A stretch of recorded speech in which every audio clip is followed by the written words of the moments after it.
नमस्कार, आप देख रहे हैं ए भारत न्यूज चैनल। आप हमारे चैनल को सब्सक्राइब करें, वीडियो को पूरा देखें, लाइक करें। भागवत कथा दूसरा दिन। प्रभु से बढ़कर कोई और सुख और संपदा नहीं। भागवत कथा श्रवण करने वालों का सदैव होता है कल्याण। पंडित श्याम जी दुबे।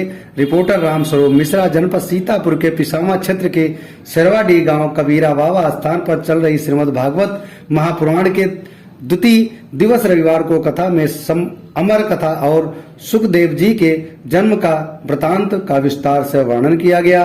कथावाचक पंडित श्याम जी दुबे वृंदावन धाम ने कथा की शुरुआत करते हुए कहा कि आप सब पर ठाकुर जी की कृपा है, जिसकी वजह से आप आज कथा का आनंद ले रहे हैं, श्रीमद् भागवत कथा का रसपान कर पा रहे हैं, क्योंकि जिन्हें गोविंद प्रदान करते हैं, जितना प्रदान करते हैं उसे उतना ही मिलता है।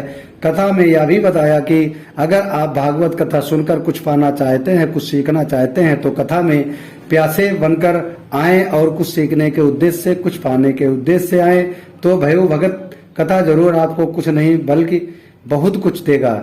मनुष्य का जीवन सांसारिक भोग में नहीं, कृष्ण भक्ति में बिताएं। मनुष्य जीवन विषय वस्तु को भोगने के लिए नहीं मिला है, लेकिन आज का मानव भगवान की भक्ति को छोड़ विषय वस्तु को भोगने में लगा हुआ है।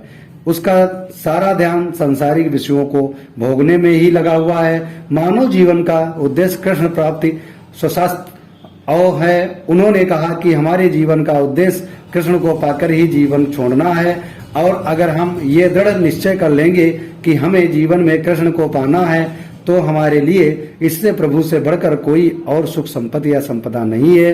भागवत कथा श्रवण करने वालों का सदैव कल्याण करती है। भागवत कथा के समय स्वयं श्री कृष्ण आपसे मिलने आए हैं। जो भी इस भागवत कथा के तट पर आकर विराजमान हो जाता है, भागवत उसका सदैव कल्याण करती है। उन्होंने कहा कि बिना जाति और बिना मजहब देखे इनसे आप जो मांगे या आपको वो मानव वांछित फल देती है, और अगर कोई कुछ न मांगे तो उसे मोक्ष पर्यंत तक की यात्रा कराती है। इस अवसर पर गोरेलाल राठौर, रामू राठौर, अवधेश यादव, प्रकाश राहुल, पंकज समेत बड़ी संख्या में श्रद्धालु मौजूद रहे। जगे की लगता